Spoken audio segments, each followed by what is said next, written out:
to Fuel the Conversation, a podcast for fuel people by fuel people. And Freddie, how are we doing today? Awesome, man. It's weird being on this other end, Kyle. Normally, I'm on the other end hosting these podcasts, but since it's a podcast about seminars and Brian and Team FRANCY, I'm just going to sit back and just be a guest. It's all yours, man. I'm the sole host on Fuel the Conversation today, and the co-host is going to move to Freddie. And then, like you said, we have a guest joining us today. Cool. A return guest. He's already been on Fuel the Conversation. The last time we recorded, it was the day of my wedding. Now I'm in my old room. I feel like I'm back again. You're not going to be able to get rid of me. Never. Home again. So today we're going to talk about we're going to call it RCC's biggest event of the year, right? And that is our Customer Seminar. And, that's something that started quite a few years ago. It was a long time ago. And to see how things have evolved here have been absolutely unreal. And you look back at, this was 46 years ago, back in 79 when we started. And Kyle, I'll never forget my first day. I think I was home on spring break from college.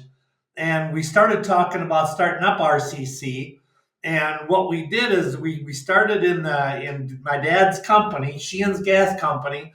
And behind the reception, there was a wall with all the parts and all the pieces. Well, my first job was to clean out a little area, and we took an old door and we put it on a couple of cinder blocks, and that was our office. It was awesome.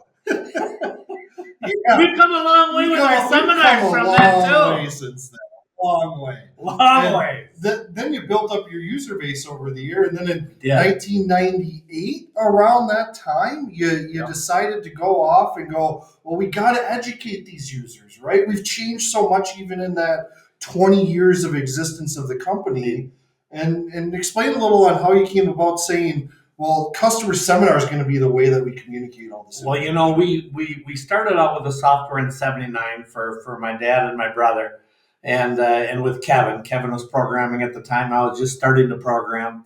And we did that in 79, and we didn't think people could afford it. So we rewrote it again in 84 when people started to come to him saying, we would like your software because it was affordable at the time. And so we went from about 84 up to about, for quite a while, just rebuilding, adding features, taking what we have and modifying it. And we had all the input we needed because it was really custom built for a lot of the people around this area. But then as we started, and we started at the very beginning, we wanted to make this so that the package could evolve around the customers rather than the customer having to fit this package, because we all do the same thing. We sell fuel, but we do it differently. Every one of us does it differently. And because it was so flexible, it started to get to be, okay, now where do we go next? And what do we do? And that's kind of where the concept for a user meeting came up. We were going off since 1984 to Atlanta to the Southeast Convention. We had the Midwest Convention in Indianapolis. The California one bebopped around between San Diego and San Francisco. We had Providence, Rhode Island. So we were hitting all these seminars. And as we were growing, we had different needs, and everybody did things differently. And it got to the point, what do we work on next? And what's the priority on what we do? Because, everybody was saying we need this and we need this and we need this is the most important thing. So we were very family-based. And we found out that this is our family. Our customers are our family. Let's get the input from them. And that was what started off the idea of let's get everybody together and talk about the new features that we have and then talk about our future or where we need to go. Well, that's really awesome. And like you said, our customers are family, our staff are family, and part of that family atmosphere is you get to a point where you just have to hand that baton off a little bit.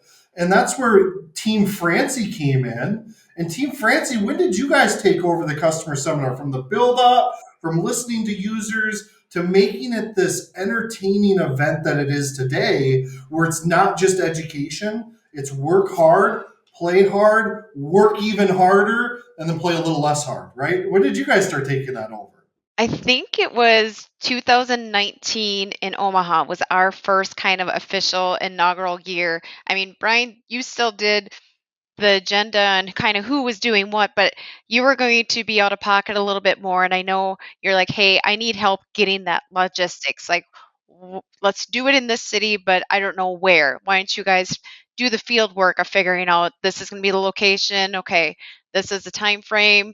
Who, someone pick out the menus. Like, what are we going to do for entertainment? So I feel like that was our first inaugural year that we had a little bit more the reins. I think we helped out some in 2018, but really it was 19, besides having you carry out the agenda and figure out who was going to do what, I think the rest of it was kind of left up to us, which that was kind of a momentum year. We didn't plan on having water coming into the seminar room and the flood, and there's always excitement that you either plan for or you don't plan for, and that was certainly one of them.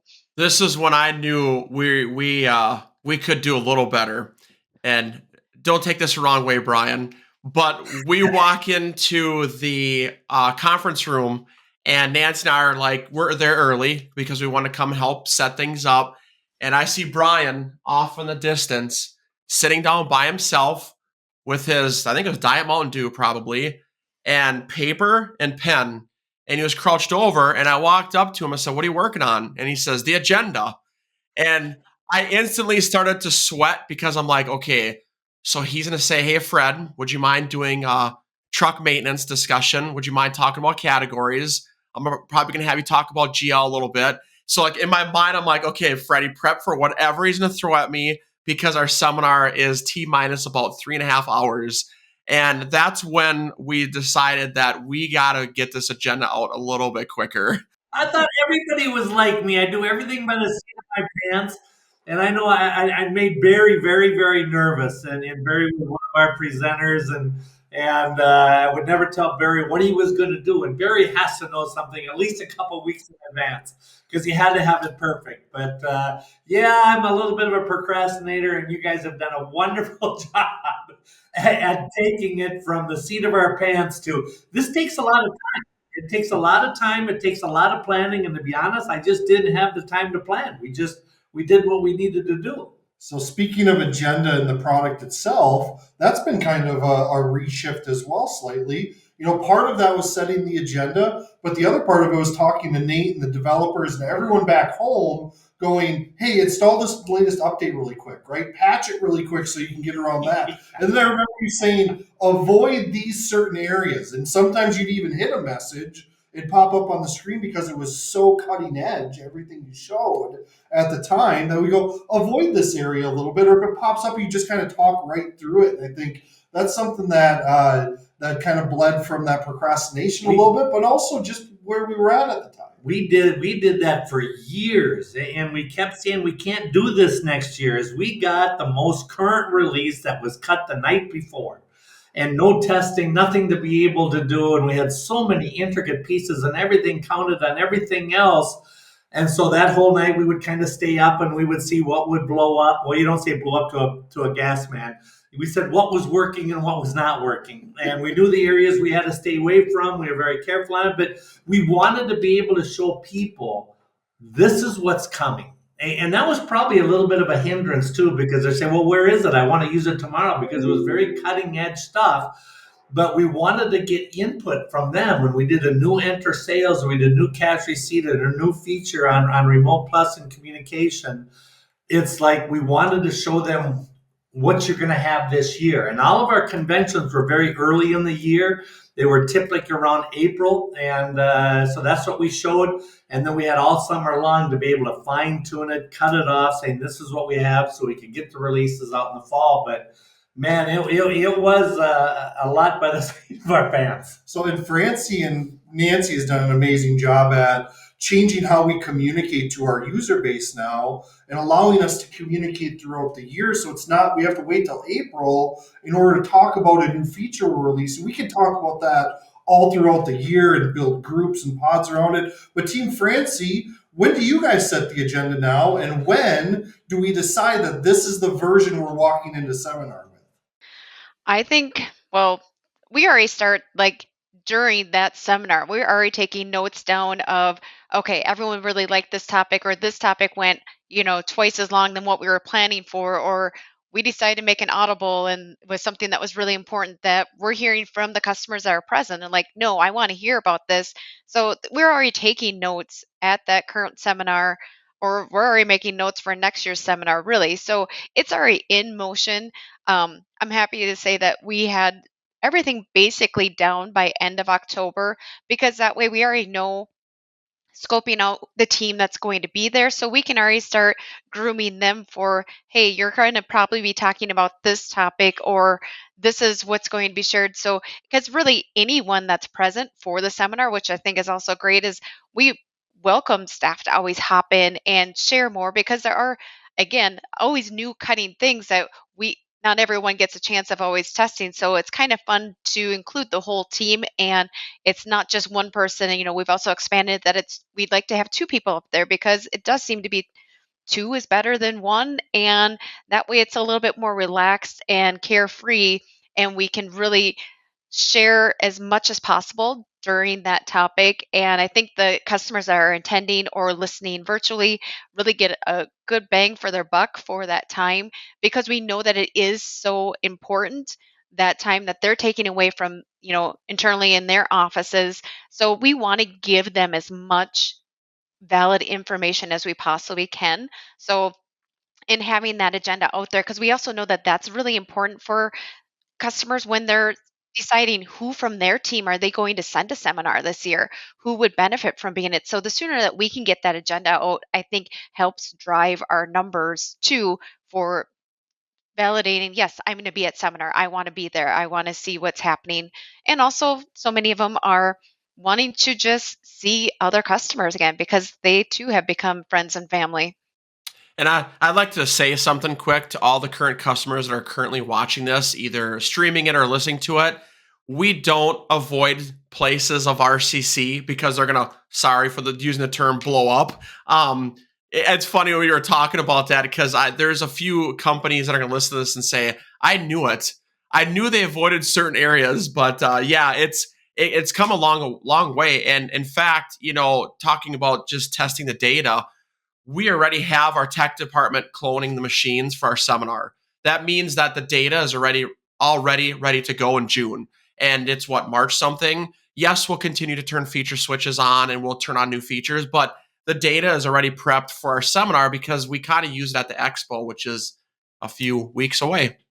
And that's really a philosophical change between what the purpose of seminar was 25 years ago to what it is today. It's not as much gathering information.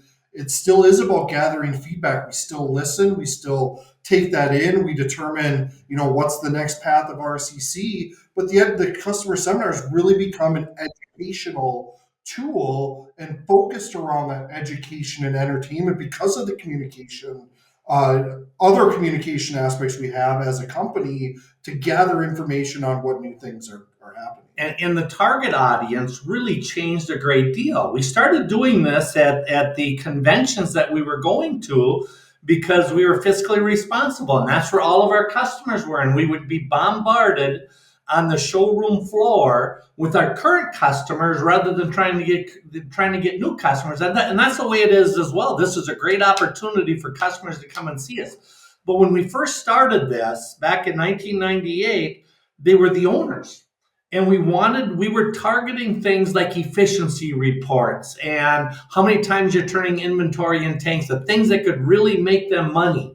And that's where we started at, and all the owners were there. And then we started getting in, the CSRs would start coming, but they would come, and we started with 3.5 hours and the day of the convention. And then when it continued to wharf, and they wanted to start sending the personnel who were actually using this, and we would come in for 2 or 3 days ahead of time, and then they would come to our seminar and they would go home. They wouldn't go to the showroom floor or anything else. So then we had to modify, and it's all about change. The only thing consistent in life is change, and that was one of our mottos. But we targeted sessions for the owners and the managers and efficiency, and then we had hands-on stuff with entering of sales, entering in payments, doing credit cards, all of this stuff. So just the group of people and the different type of people we had really dictated a lot of where the seminars were going. And that's exactly why you picked the destinations to start. And it wasn't even until, a decade ago that we decided to stop doing the ones before the trade show events. But at what point did that morph and you said, all right, we're going to go to all the conventions or the trade shows and have our convention before, to picking more of the destination style? Where the destinations came from is we always did it at our user meetings. Again, we're being very efficient. We're there already. What's the difference if we come a day or two ahead of time? And then the NPGA, they started having what they called Pinnacle. And we were asked to be guest speakers a number of times. And that would be in Palm Springs, it'd be in Boca Raton, it'd be in different parts, New Orleans, across the country. And that was focused just for the industry. But we were speakers in front of not just our customers, but in front of the whole industry.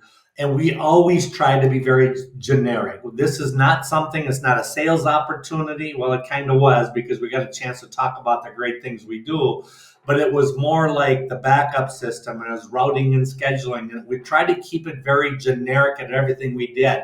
And then that kind of came into, most of our people are CSRs that are coming, majority of them, and they were the most benefit.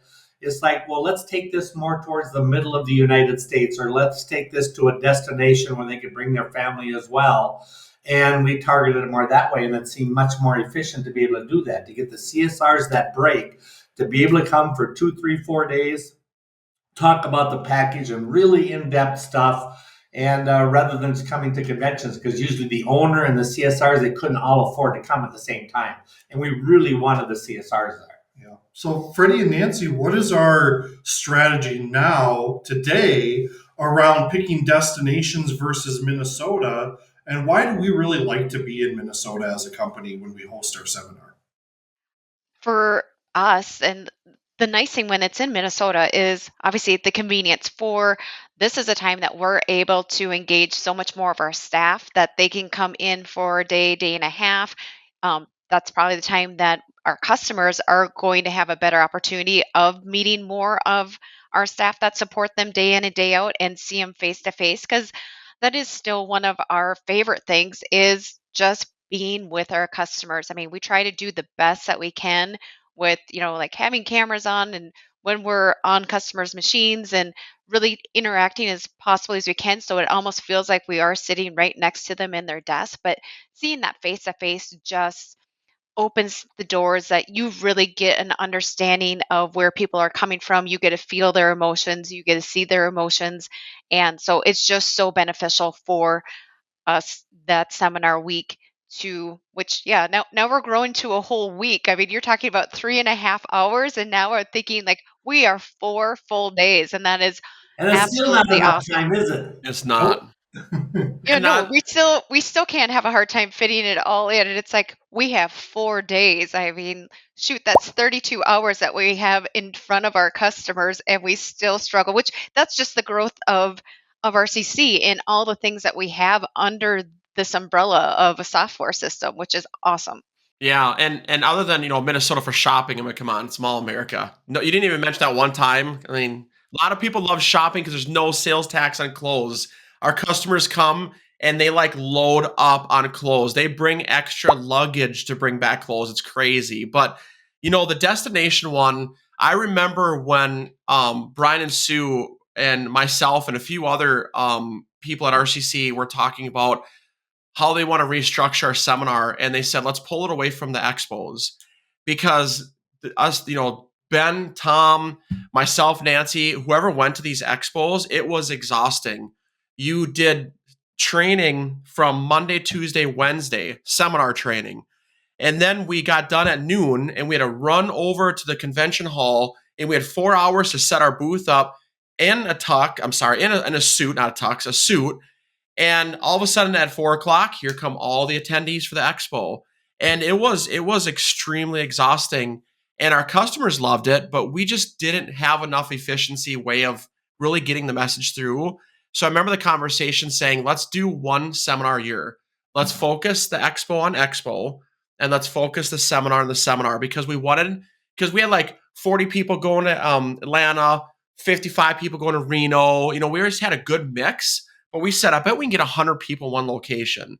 And we did that, and it's been awesome ever since. It's growing, like Nancy said. But one of my favorite things about being on the seminar team is those destinations. Yes, we look for places that are closest to an airport. We got all these other factors involved because we do ask 150 people to come travel from all across the United States to come visit with us, even Canada. So we understand traveling might not be their favorite thing in the world to do. So we always look for convenience. But the destinations are always fun. And, last year, Susie got to pick Myrtle Beach. This year, Brian picked San Antonio, the Menger Hotel of all the places. I still don't know if I want to stay there, but that's what it's. But it's okay. You'll be safe. But it is. Yeah. If not, I know where your room is at. So since we schedule all the hotel rooms, I might be bunking up with you and Lori. Just wear your socks when they tickle your feet. So, yeah. Speaking of experiences, whether haunted, supernatural, or in this world, what has been your favorite experience at a seminar? And then what was your favorite destination that was ever hosted at? That's so hard because the favorite experience is just being able to interact with our customers and getting to know them on a personal level. When people would get married or they'd have children or anything else, we always sent gifts, and the same thing, it was reciprocated back to us as well. The experience has always been the family, and we can never ever underestimate that. And that's why we always push service, and with service comes the family feel with everybody. I think the destinations that we had been to, we've been to so many great places, but we always went to kind of the same spot when we did the expo. So I'm really looking forward to San Antonio, and that was, like I said before, when we did the Pinnacle conferences. It was Boca Raton, and it was different places. It was Kansas City. It was, all of them are wonderful no matter where we go, because we've always been busy doing the seminars. But the biggest thing is just having the great people around there, and being able to spend some time with staff and stuff too. Everything is positive. And man, what I would give to go back to $3 cookies. I think with everything now that I'm on this side of it, I think I'd give an arm and a leg to go back to $3 cookies. Yeah. Freddie or Nancy, you guys have been going to seminars before you were even co-host together, before Team FRANCY was even a thought bubble or idea behind the name. Do you guys have a favorite experience at the seminar and a favorite destination that you've gotten to go to over the years? Yeah, I'll go first on that one. It's pretty easy. I really enjoyed Savannah, Georgia. When Brian and Sue decided to have the seminar there, I was pumped about it. It's a beautiful location, we had a beautiful hotel. But my favorite memory was we had a hard day. Like you said, you work hard, right? You work hard, you educate hard, but you play hard. Brian comes up to the RCC staff and says, "Hey, I just reserved us a pedal pub, but it's a haunted tour one." And we're like, okay, so do we change out of our suits, or do we wear our suits on this thing? He says, no, go to your hotel room when we're all done, get comfortable shoes on, get comfortable attire on. And we pedal pubbed around Savannah. And the person that was in charge of the bike was telling us all about the haunted things that were going on in the town. But that was a lot of fun because it allowed us RCC staff to really bond together and really be close enough together and just discuss the day, kind of debrief how it all went, talk about what we're going to do tomorrow, because Brian was still probably doing the agenda the next day. But that was my favorite memory because all of us were just on this pedal pub biking around Savannah, Georgia. Yeah. I think mine actually was a few years, maybe 14, that it was in Nashville. And that was one of our last years that we still combined doing the expo and the seminar together. So just that overall, yes, it is a lot of, on our part, the whole rushing, but it's like you're living on adrenaline for 3.5 days there where you're going, pulling together because we just got the agenda from Brian, and yep, you're talking about something that you really don't know how much about, but it's also one of those opportunities that you're then, it forces us to go to the gurus of it and be like, hey, I'm presenting on this. What would you want me to share? What do I need to make sure that I hit upon? And it also forces you into those topics.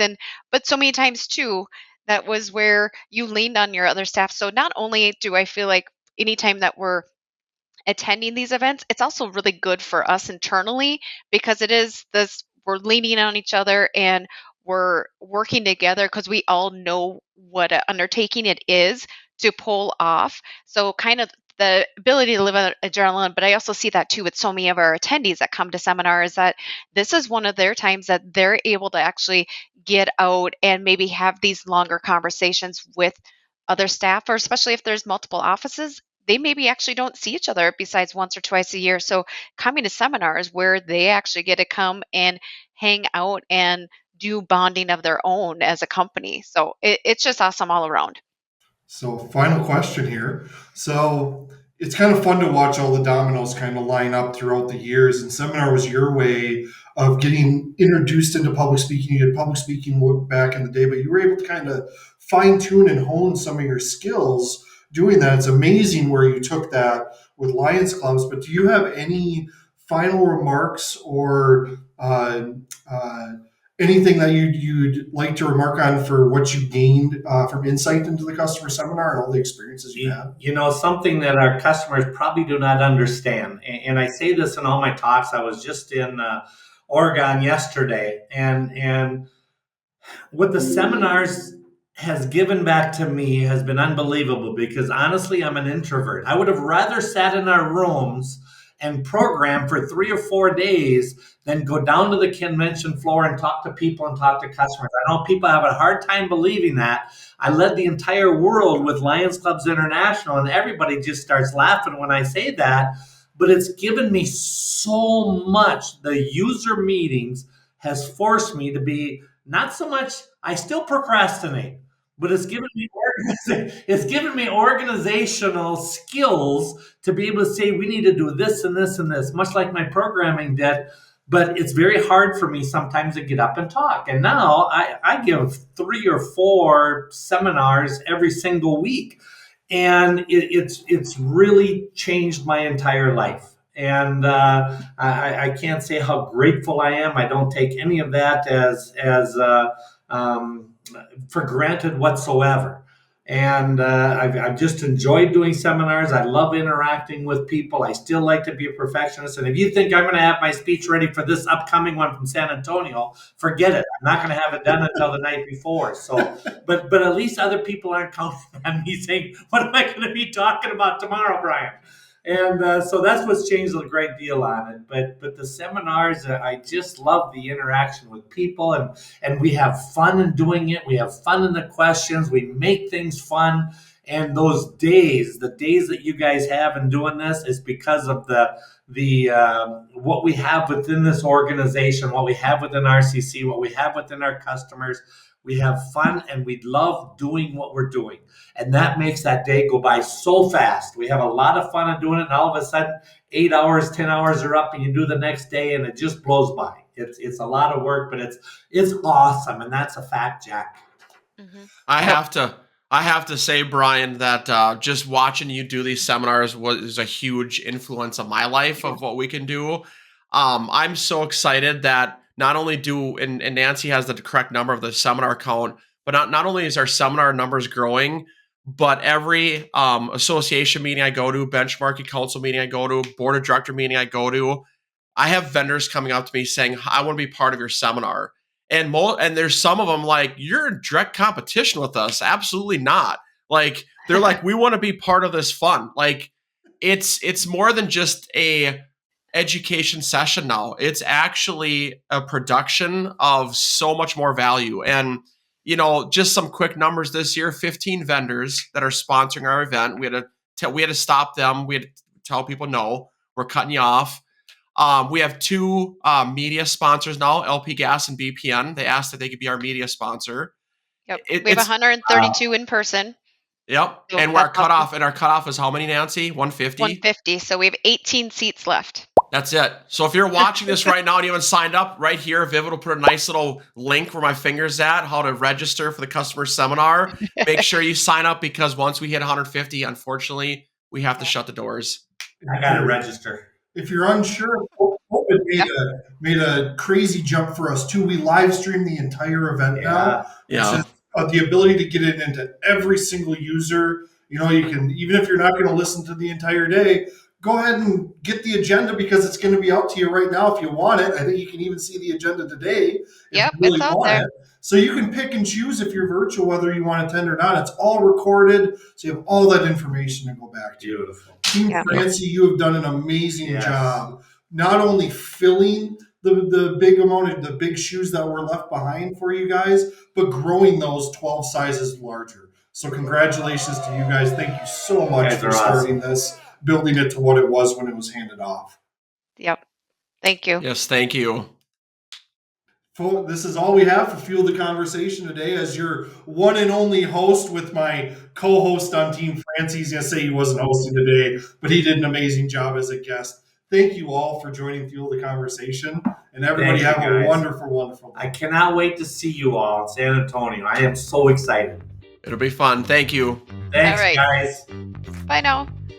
Thank you for joining Kyle and Freddie's podcast, Fuel the Conversation. A podcast for fuel people by fuel people. We really hope you enjoyed today's topics and you found them interesting, and we hope that you pulled some value out of our conversation today. To hear more podcasts from Kyle, myself, and special guests, you can catch us on Spotify, Amazon Music, or the iTunes Store. To find out more information on RCC, you can visit our website, www.rccbi.com. You can also find us on Facebook under Rural Computer Consultants, also under LinkedIn under Rural Computer Consultants, or go ahead and give us a follow on Twitter at RCC Inc. 79. If you'd like to contact us directly, email us at sales@rccbi.com. This is Kyle signing off. And this is Freddie. Until next time.